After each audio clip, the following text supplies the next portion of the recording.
Now, here's your host, Dr. Heather Dowen.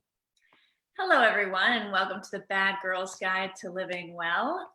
Today, we have a very special guest. We're waiting for another to join us, but we're talking today about something that's very close to my heart. But first, the Bad Girls Guide to Living Well is a companion website or podcast for the website naturopathicmd.com, where you can get functional medicine testing and care plans and embrace your optimal health. There's Kat. Hi, Kat.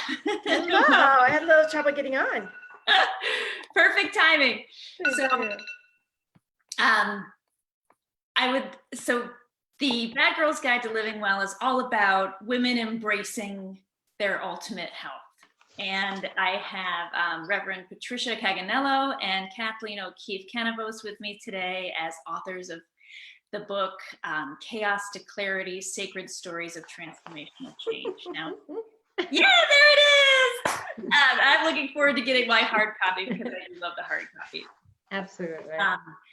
Now, I saw this opportunity come through to do this interview and I jumped on it. I got the email and then 5 seconds later I said, yes, I want to do that because I think that how you react to chaos is a fundamental piece of how your life progresses, and it makes all the difference in the world. And so without further ado, I love doing this podcast because I get to have the best conversations in the world. So if you would like to introduce yourself, give a little bit of background. I think it's always better when it comes from you rather than me because I just kind of read it. Please, I don't know, Kat, if you want to go first, or Pat? Sure. My name is Kathleen OKeefe-Kanavos, and I'm actually a 3-time breast cancer survivor. So I wrote my stories, both of them in the book, from that point of view. How do you get out of that really dark hole of surviving it 3 times and not giving up? And what made my story a little different, and this is in the book, is my dreams diagnosed it every time, and then the doctor's pathology report validated the dreams.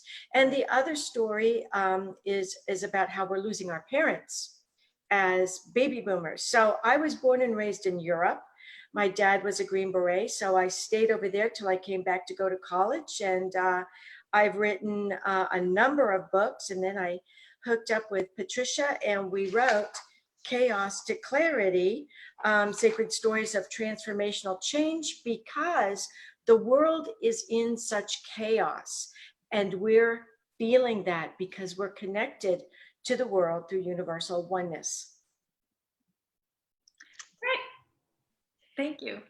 And I'm Reverend Patricia Cagganello, and Sacred Stories Publishing is my company, and that's the publisher of this book. And the reason that I wanted to do this is because in conversations with Kat, my own personal story conversations with Kat and so many other people, from a spiritual perspective, we really see those traumatic events or those significant life events in our lives that inspire us to act, spur us on to change. And as you said in the beginning, Heather, it's really what is the choice we make when that significant event happens. So this gave us an opportunity, not also for Kat and I to tell our stories, but to reach out and invite others around the world to tell their stories and see where's the commonality, where's the shared humanity.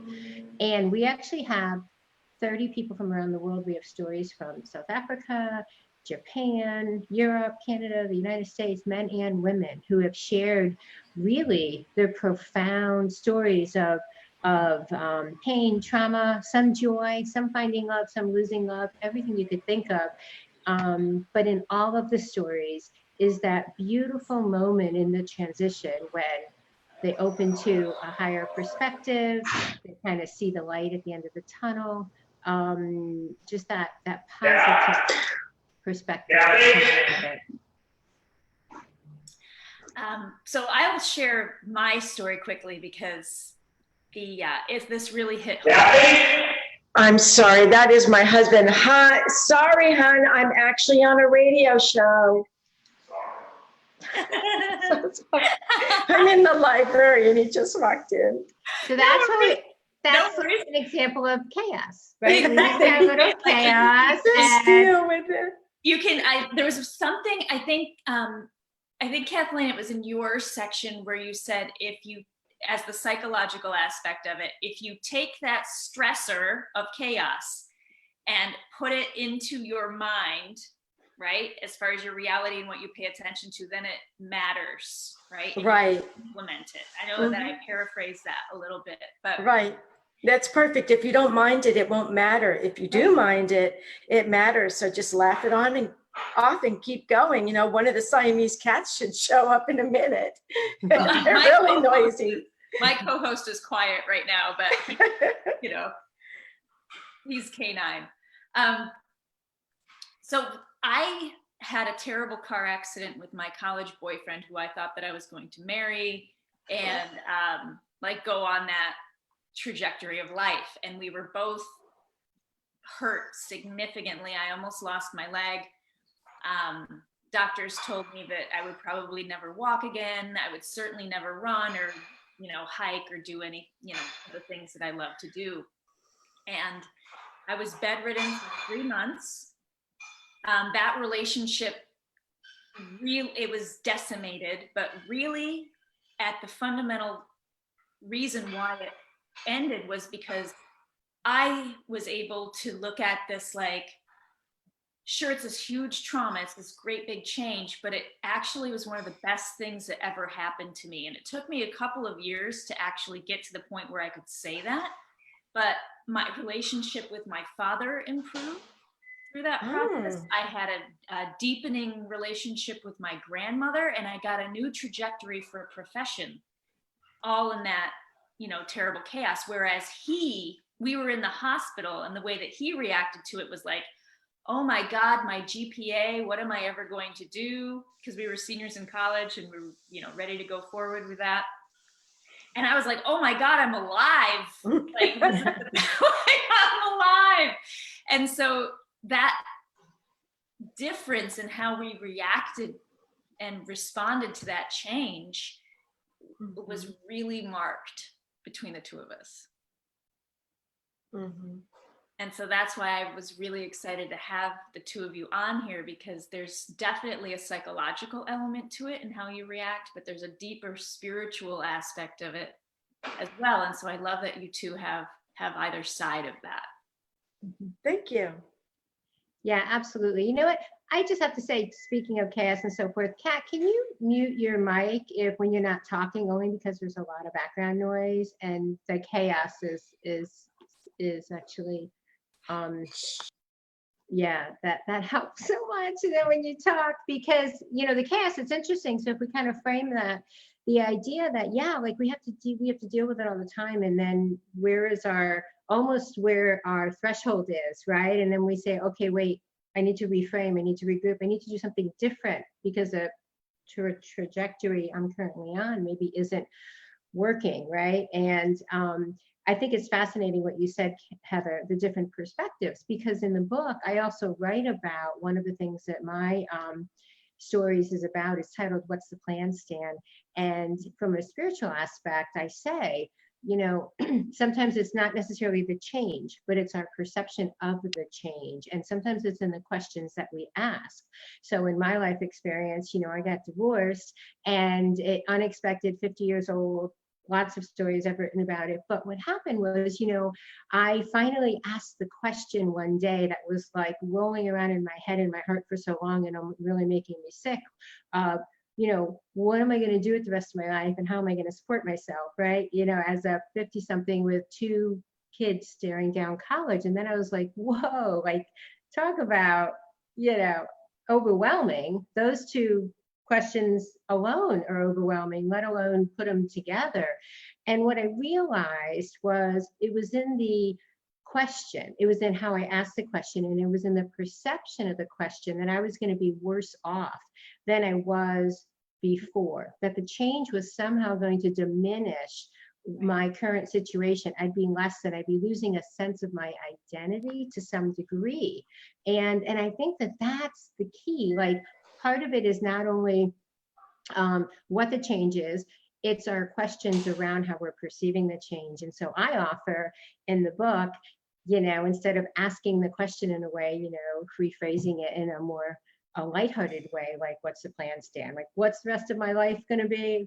Well, what's the plan, Stan? Totally different ways of perceiving it from a spiritual and a psychological perspective.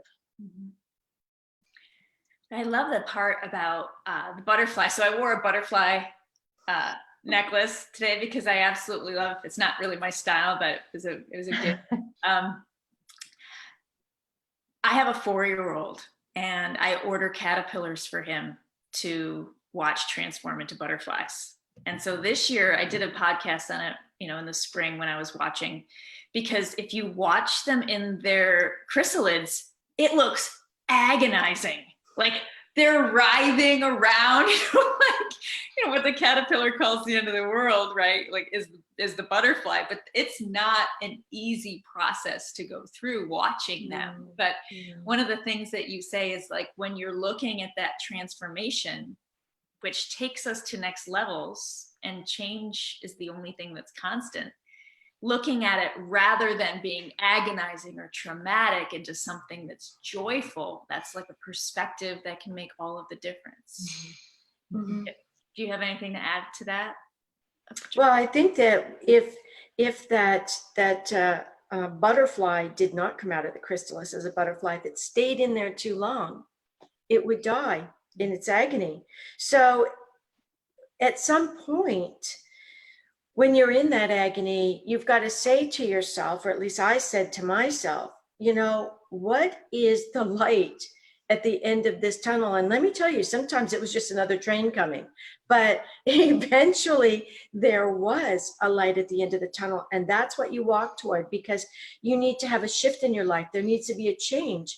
And let me add that without change, there is no future. I mean, look at the dinosaurs. They could not change to their environment.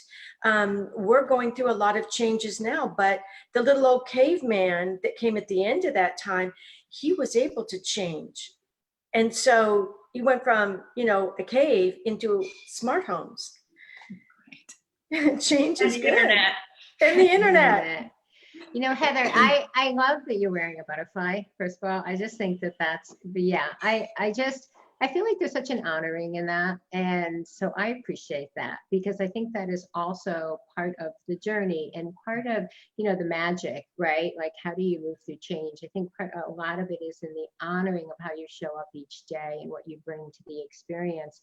One of the quotes that I share in the book that came to me partly through my journey, which has been now about 8 years on this journey, is in the experience is the emotion, and in the emotion is the gift. And what that really means, and what it meant to me, was it's in those deep emotions, that we're spurred to change, we're spurred to transform. And those emotions can be very painful. That, unfortunately, that seems to be the current paradigm in this world, is pain and chaos and so forth. But we also have stories in the book, and people can also transform through deep joy. You mentioned your son. I'm sure the birth of your son, I know the birth of my children were life-changing events that were spurred from joy. Relationships, love, many things can happen that spur us. So it's in that deep emotion, and it's how we show up in reaction to that emotion. And I think the honoring of the emotion, the honoring of how we show up in the world, plays a really big part in it. So I appreciate so much that even just having the conversation around the book and the stories from around the world, that you wore a butterfly, on your shirt. No, I mean, that's big, really huge. That's actually a really huge, expression, and I appreciate it. I had a outrageous last 14 months, I guess you could say. And I think it's important to look at, because stress, when you look at stressors, biologically, biochemically. You can go through and say, well, you know, I got divorced, I had a kid go to college, I got an illness or 3, right? Like I had a parent die. You know, when you add, I bought a house, I moved, I lost a job, I, you know, got married, all of those things are stressors, right? And I had, let's see, in the last 14 months, I had a marriage end, I lost a job, I started a business, I lost my dog, my brother got very ill. There's a couple more things in there that I think that I forget, but like, it could have been an incredible impetus for me to get sick. And what is it? I think, Kathleen, you have something in your section about where you stress out so much you lose your hair, you like molt like a chicken, right? Like that happened to me. It does. 2/3 of my Fortunately, it comes back. Thank goodness. you know, But like yes, little parts here, right? They're coming back. yes. But, that's part of the process. And I mean, symbolically, like Britney Spears shaves her head, right? You know, but there's a symbolism of, you know, Rebirth. You're losing your feathers, but there's a deep emotional piece of that as well. And I think that through the work that I do and through the spiritual support that I had and through, you know, whatever my processes were, I did not get sick. But I love this book because it helps educate people that there is a choice in how you can react, I think, because there's always a choice. So you can have these things happen and you can be a victim and you can stay in that cocoon, right? Or you can make a choice. And I think that this book gives people that light because there is a choice and there is that hope. You know what I found really amazing with this book after it was done? It was all done, and Patricia and I were working on it, and then suddenly it hit me, and I had to call her and say, you know, every single person in this book, whether it's a man or a woman, while they were going through their chaos, they made a conscious decision to find others who were stuck in it and help them out of their chaos from what they had experienced. And by doing so, they lifted themselves up. They never said, you know, I'm going to go find these other people so that I can help myself. They said, I'm going to go find other people who are going through this. I'm going to help them. And the side effect, the positive side effect was it helped themselves. And they created this beautiful new life from reaching out to others. And it was every single story in the book. It's one of the golden threads, we said, that tied all the stories together. And we never, ever asked them to do that. We really, I mean, Patricia, don't you agree? We kind of just threw it out there and said, write your story. It must be a story. You can't teach in your story, but those were the only parameters we really gave them, other than it needs to be about 1,200 words. And we did get some that were about 5,000 and 6,000, but yeah, we let them loose. You know what I think makes, and I agree, and I just have to hold it up because I have to tell you, this is a work of many, many hearts. And I really believe that this book can help change the world. And it's really that special. And what makes it that special, honestly, are the stories, right? So we can tell people all day long, and we have insights. Of course, we have insights that we can share based on experiences, but it's the resonance of our shared stories. You know, every person in this book, as Kat said, reached out to help people, but just by the sharing of their stories, they were courageous enough to help people. I mean, there's stories of mothers in here who have lost children. There's stories of, you know, overcoming addiction, being in an abusive relationship with a drug addicted and drunk husband. There's stories of people battling their own thoughts. You know, that was one of my stories. But, you know, there's life-threatening illnesses. There's the death of a parent that Kat shares, and the deep love she shared with her mom. These are real stories. This is really our shared humanity that we are experiencing. And when we can read those stories from others without them trying to tell us how we're supposed to move through ours, but we can read their stories and we can relate and we can resonate with them, we draw so much hope and inspiration just simply through the storytelling. And that to me is, it's a gift. It's just a gift. I again, it's my fourth book, and I have to say, like, if this book could bring me to tears, it is just that special, and it can do that much good in this world. And it wasn't just us, the editors were calling Patricia and Yeah. saying, we're editing the book and we're crying as we're editing, and they put it in the notes, and then and we laughed at the end. So they, that was like a really good sign to us. But, a lot of people go, they're embarrassed because of the chaos they're feeling in their life, and they know they need to change, but they don't know how, they don't know where to start, and they're ashamed that they're in that position. But to put their mind at ease, if they're watching your podcast, change is one of the top phobias that humans have, because our DNA, we're wired not to change. We're wired to find comfort in patterns and stay there because it's safe. But one of the questions that we kind of need to ask ourselves is, are we safe right now? And if the answer is no, then it's time for a change. And you've just got to take the first step and say, I'm going to do it. If you're not sure how, if you're not sure what that first step or that second step should be, that's where a book like this comes into play.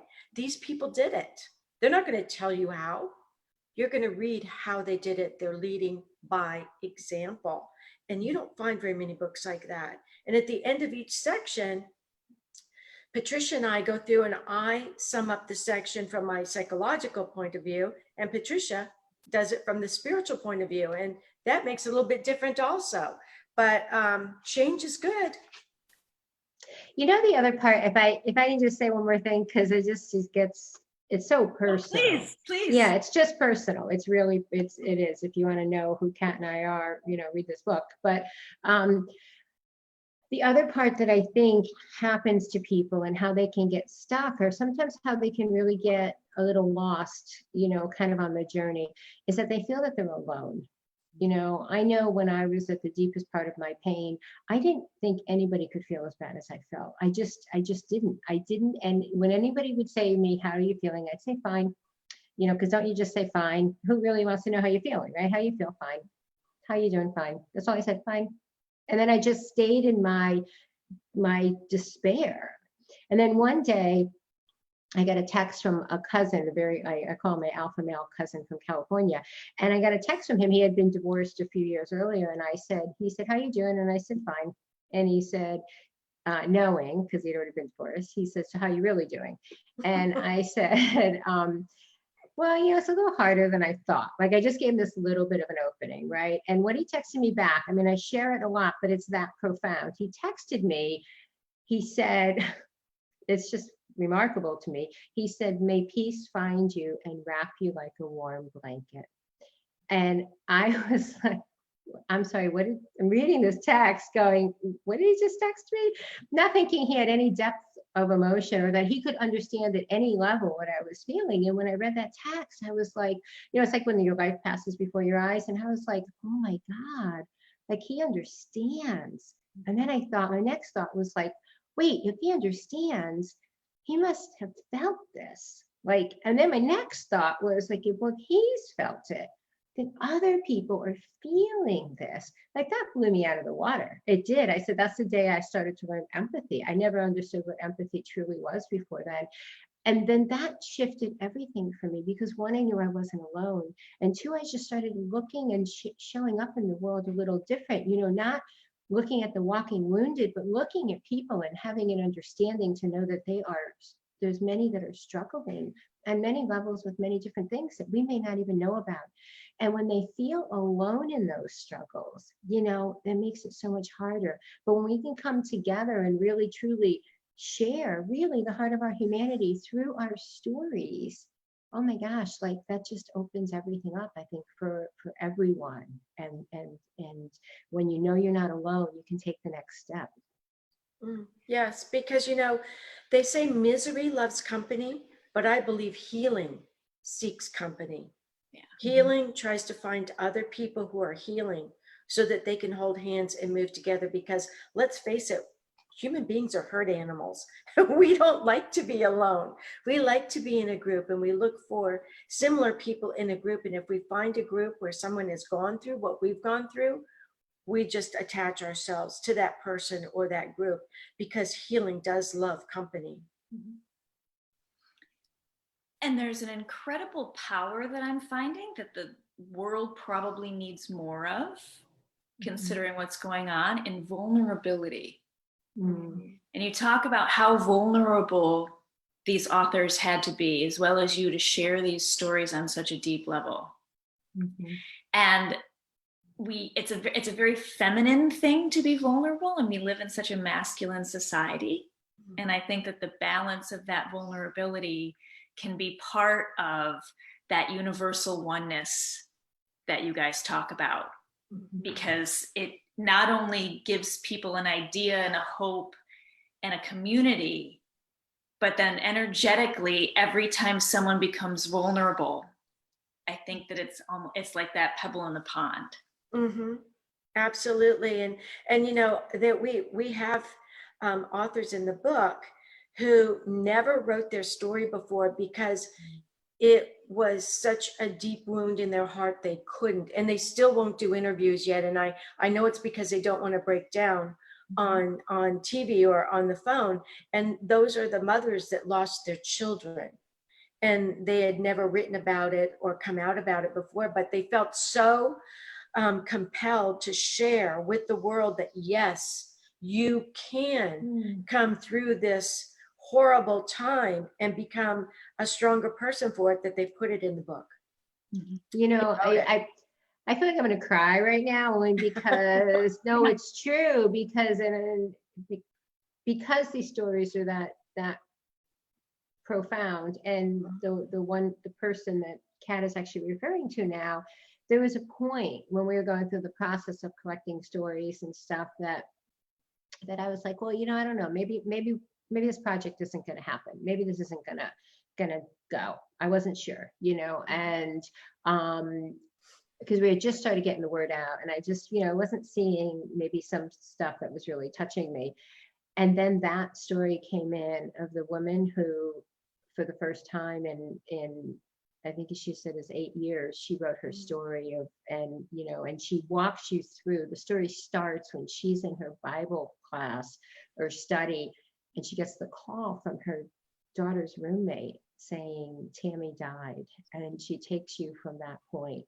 And I just have chills, because it's that profound, and it's just that important that people come together through stories. And I called Kat when we received that story, and I said, this book is happening. If for no other reason that story needs to be told, this book is happening, And then the story that really rocked me in the book, in that section too, on grief and loss, was a mother who had a stillborn child, which happens so much. It was alive, but then when it was born, it was not alive. And how she and her husband, in a sign of love, took that child through their town and showed it the town before they even buried it, as a way for them to come to terms with the fact that this child was not going to grow up on a horse farm with them. But then what she did was she opened up her whole home to other women and other people who had gone through a similar crisis, and she used her horses as a means of healing. And the horses came around her, and they helped her heal. She became a part of their herd because they understood. They'd lost babies themselves. They understood. Motherhood is universal. Yeah, it's Yeah, it is. It's like, and you might say, well, how do you do that? But they wrap their child in a blanket, and they just wanted to show their child the life it would have had if it had stayed. And they brought him to the horses, and they brought him through town, wrapped in the blanket. Again, as Kat said before, the child was buried. And you know, even if you don't have that level of grief or loss or trauma, and I pray that most people don't, it's in that humanity, when we can come together in that humanity, when we can feel other people's pain, and we can feel their joy. There's stories in here of women who found love late in life, and many other stories of joy. We come together as a people, and for that, so much good can come from that, that crossing those borders. Yeah, and some of the funniest story was the in Love, the crazy little thing called Love in section 1, and this woman had already been divorced 3 times and given up. She was a successful attorney, and she's like, I'm done with this. Right? So she goes into a country and western bar, doesn't even like country and western music. She's meeting her niece there and can't dance the dances, and has this idea in her mind of the perfect husband, which she had already married 3 times, not the same man, but the same type. And she meets this country and western guy who's trying to teach her how to dance country and western. Nothing is working. And what was it, like 24 days later, they got married? Patricia, they've been married for years, and it's perfect.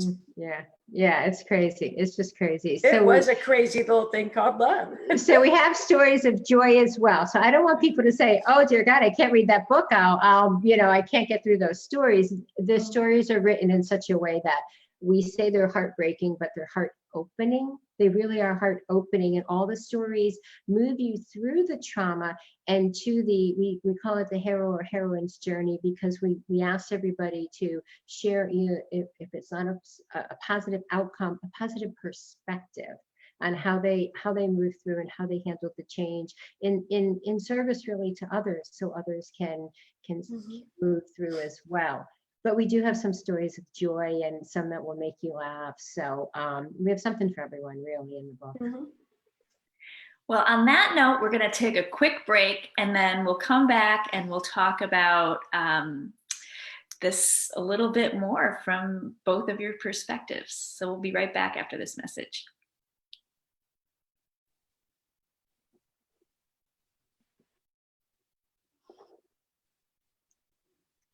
Producers in the bathroom. At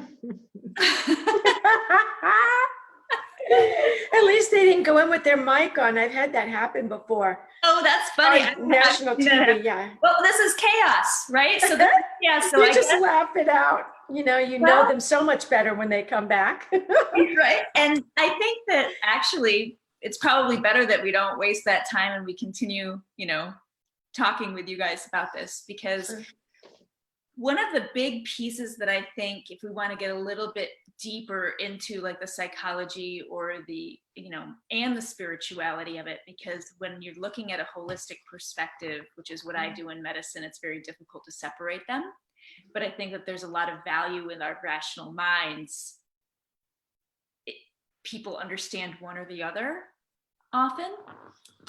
And so I think the negative thoughts aspect is a huge piece that I would like to talk a little bit more of, because it's that spiritual side, right? Because Patricia, you wrote that section about those poisonous thoughts that were really getting you, but then that's such a psychological side. I would love if you guys could talk a little bit more about that, because I think that the root of our diseases and the root of so much trouble that we deal with in our lives are those, programming, poisonous thoughts that we feed ourselves every day. Could you guys talk a little bit more about that?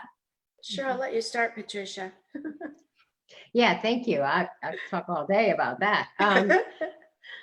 So one of the things that I think is really striking to me as I've been kind of on this journey for 8 years, I started the, 50, it all happened to me at 50. And I was raised, I'm a good Italian girl from the Northeast of the United States. I was raised Roman Catholic, and I have a very, very deep faith, right?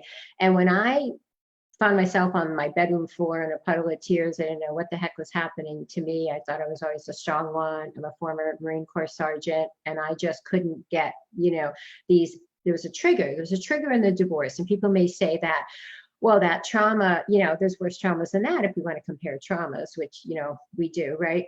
But what I found is that we have triggers, right? We have triggers that are the perfect triggers for us. So whether it's an illness, maybe, Kat, that you experienced, or a death of a parent you're very close with that you experienced. For me, it was a rejection, right?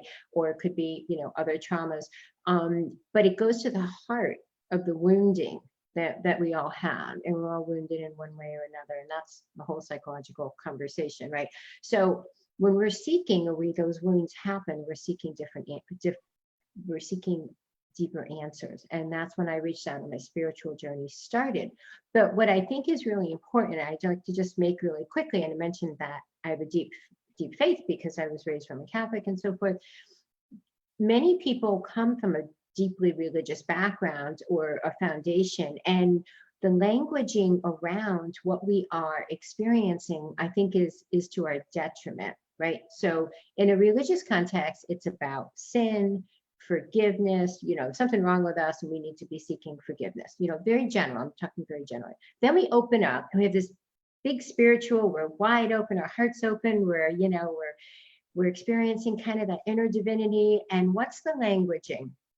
Well, you have to keep repeating your lessons until you learn them, because, right? I mean, how many times you hear that? Keep repeating, gonna keep repeating my lessons till I learn them. And I'm going, oh, dear God. So we go from a religious, we have to be forgiven for sin, to a spiritual, we have to repeat lessons. Like, how do we ever get out the gate? Because the languaging around everything is that there's something wrong with us, right? Or there's something we have to fix, or there's something we have to, somehow be, have a million incarnations till we figure it out and we stop repeating them. So the thoughts are so embedded because the societal constructs of whatever side we work from are punitive and negative, and we're doing something wrong.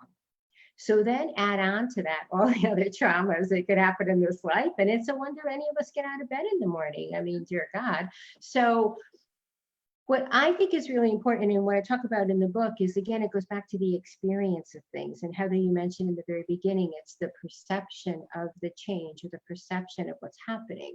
And so I would like to offer, the biggest thing that I think is really important is that if we can look at things in our lives as experiences that are opportunities for expansion, opportunities to move into a higher consciousness, opportunities to take a different perspective, opportunities to feel really deep emotion that can then, spur us to do something, or just enjoy the deep emotion if it's a wonderful emotion. If we can show up in life from that perspective, I think that, all of us will have a much easier time, moving through the chaos that's all around us. That's my 4 cents right now. So on the psychological point of view of change, I think that one of the things that I also saw in the book with all of the authors, and even what I went through, is at some point you have to believe in something bigger than you, a higher power, even if that higher power is within yourself. Because if you're only relying on what you're feeling at that time, you're going to be stuck and you won't be able to move. You'll be frozen in your grief. You'll be frozen in the psychological aspects of that grief. And so by trusting in yourself and trusting in that higher power, and to a degree surrendering to it, even within yourself, and saying, okay, I am at the bottom of this stinky barrel and I have got to get up. And what I've been doing isn't working because I'm just covered in slime, and it's just not happening. So I'm going to trust in my higher power within myself.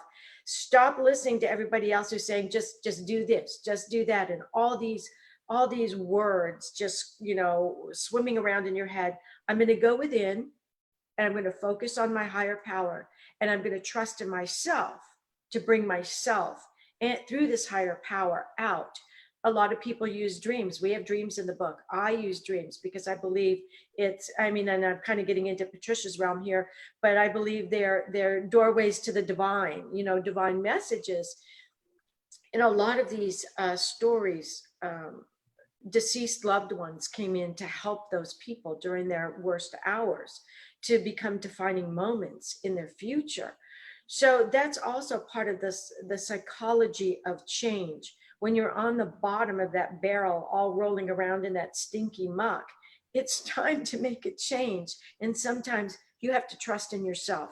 Yes, you think you got yourself down there, but sometimes you're down there because all of your other psychological powers are saying, you can't stay here anymore. You can't stay in this marriage. You can't stay in this job. You've got to make a change. And unless you want to stay down here and stink with this stuff, it's time to start climbing out. Let's get going. Just take one step at a time. And that's the psychology of change, making the change. Just the affirmation can be the first step. So, you know, it's when you said that, it's interesting. I'll just share, there's a story in the book of a woman who, one of the quotes, because we pull quotes out of it, is, I sold my soul for a wedding band. And she tells the story, and it's the story of her getting married. And she's staring into the eyes of her groom, and he's high. And everything in her was telling her to run.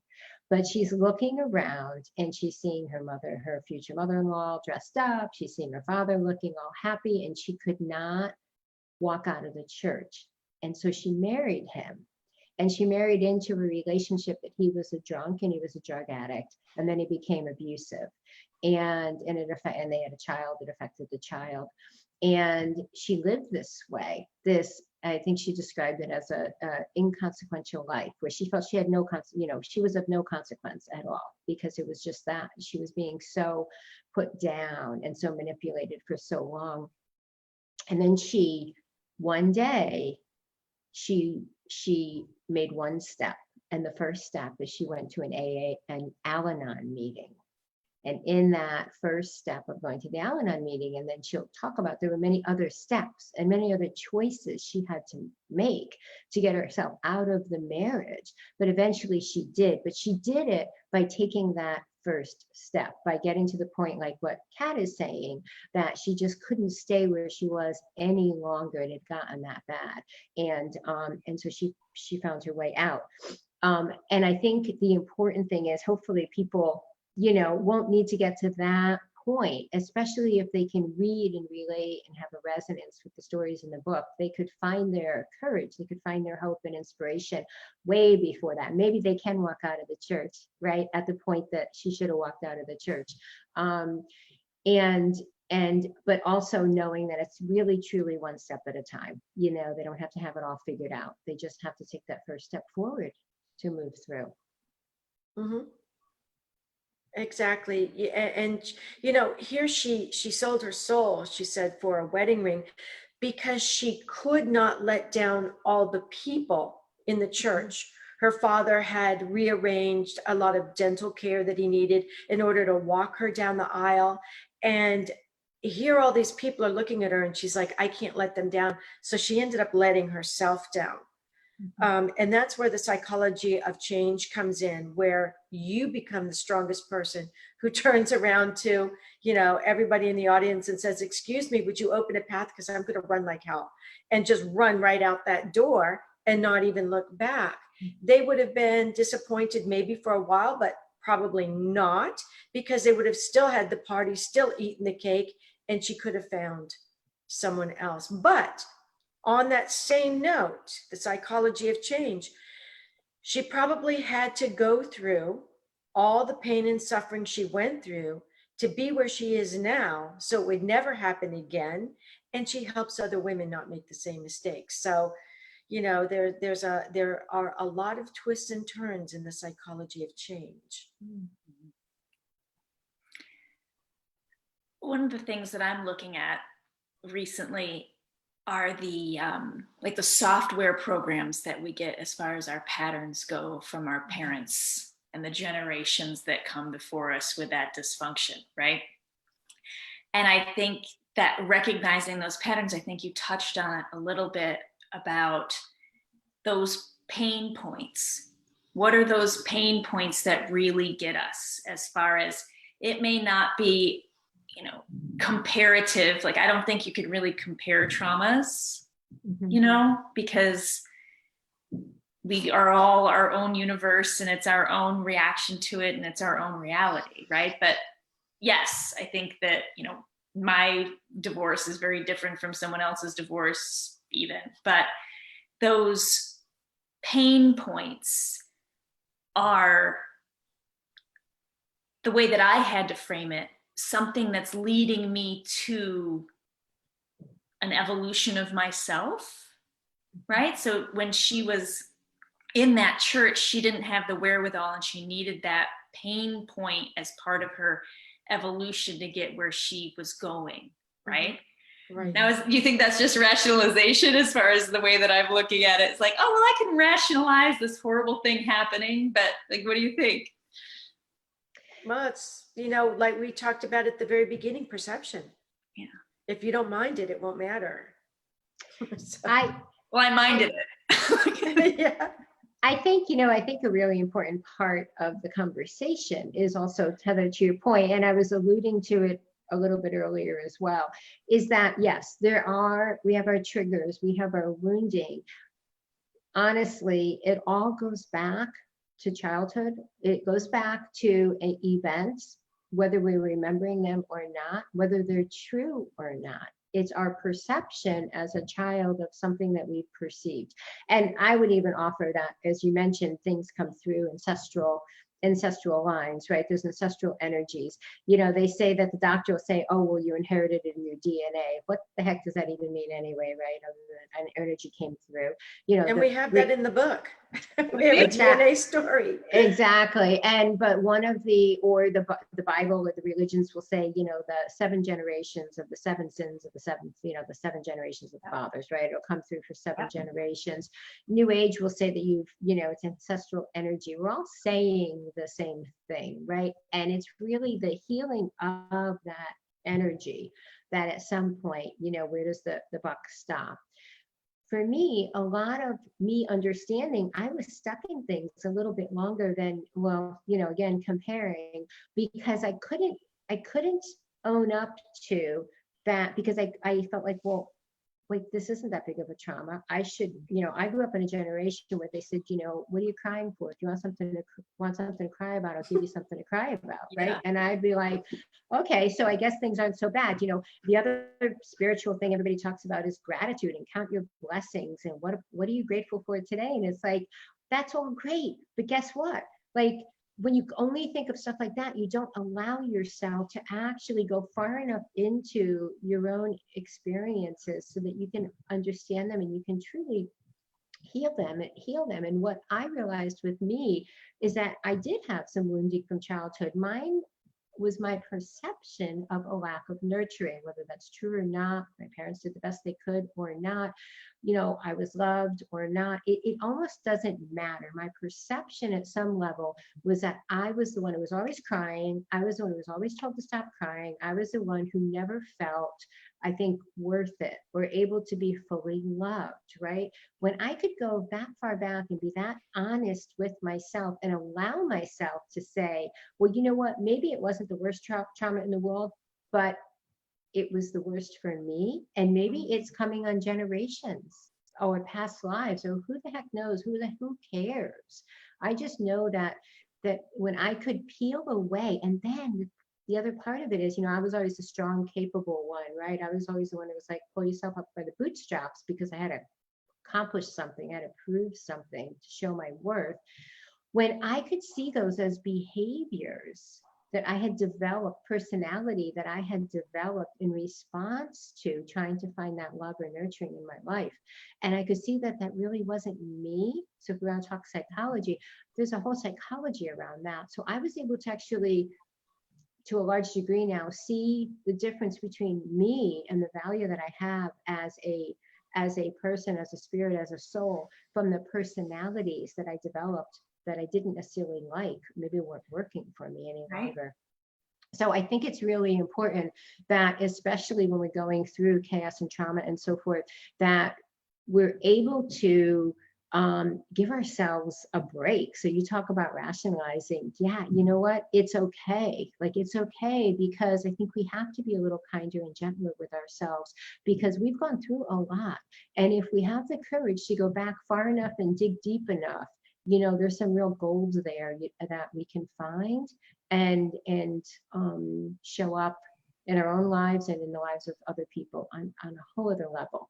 And again, not to keep going back to the book, but that's what I think this book does, Chaos to Clarity. I think it gives people an opportunity to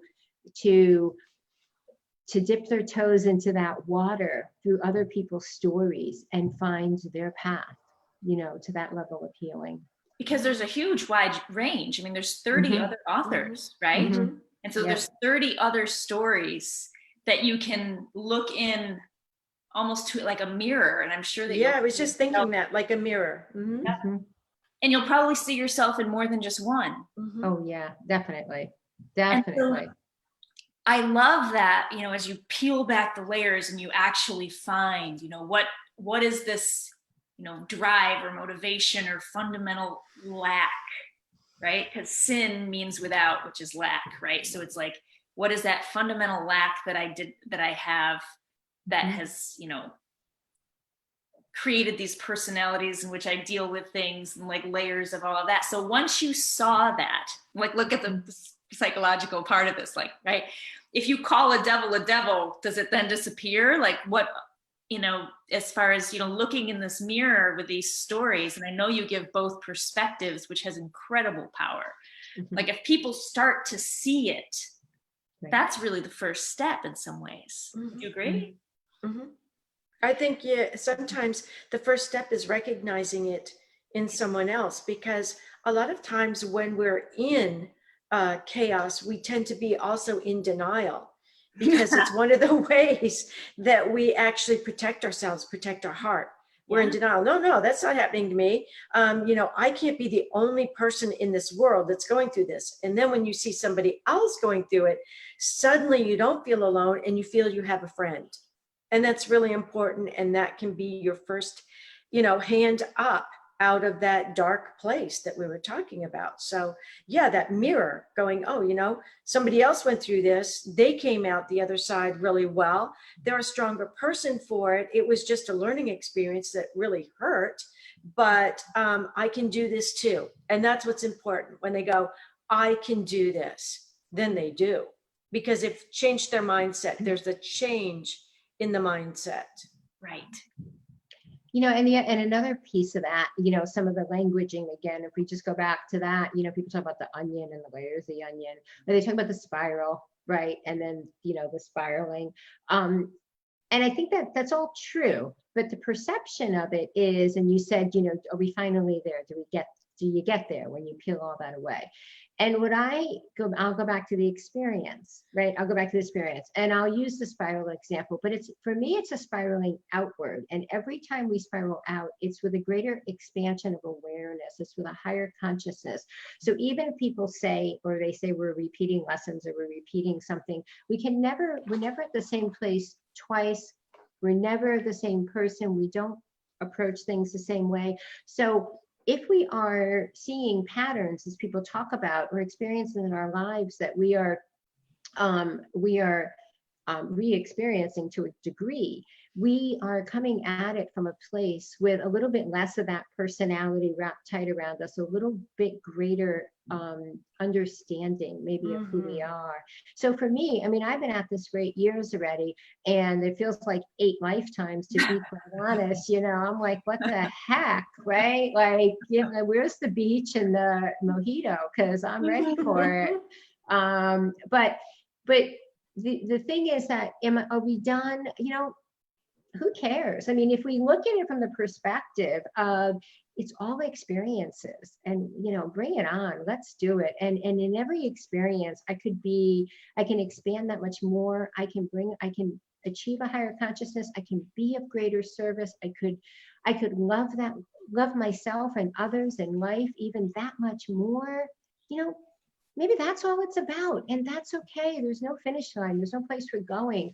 We're just having these really profound, deep experiences. And to me, that's the end of the day, that's a really beautiful thing.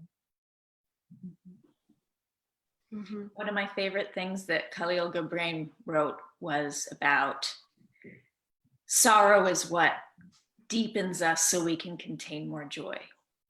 Mm. Right? Yeah, see, That's a paraphrase. I'm not quoting him exactly. Yeah, but I it took home works. from it. But, Yeah. and if you think about that perspective too, as far as where you've been Mhm. and the deeper gratitude of what you have, I think that can be deeply freeing. Yeah. And we can quote me. We'll quote me. In the experience is the emotion, and in the emotion is the gift. It's just what you're saying. It's just different words, but it's the same thing, right? It's the same thing. And the gift of that emotion is a beautiful gift. Humanity is a gift. Togetherness is a gift. Yeah. Our stories are profound gifts to each other. Yeah. So we have just 1 minute left.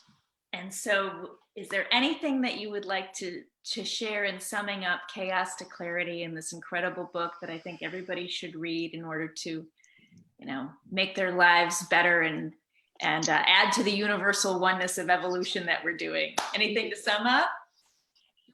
Well, the launch is on the 19th, so we really appreciate you having us on now. So, definitely go and check out the book on Amazon and everywhere else. And also, we just want to thank you for having us as guests on your show. Oh, I'm so touched that you came on. I'm so happy to have you both. This was wonderful for me. And perhaps your next one, you can come on again, because I really enjoyed this talk.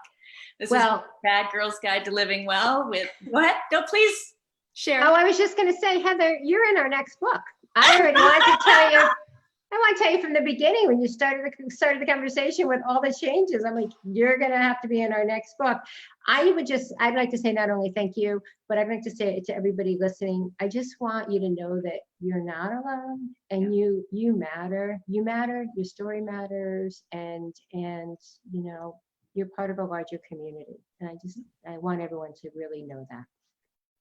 Thank you. That's perfect. This has been the Bad Girl's Guide to Living Well. We'll see you next week, Friday at 10 a.m. Pacific. Thank you so much for joining us.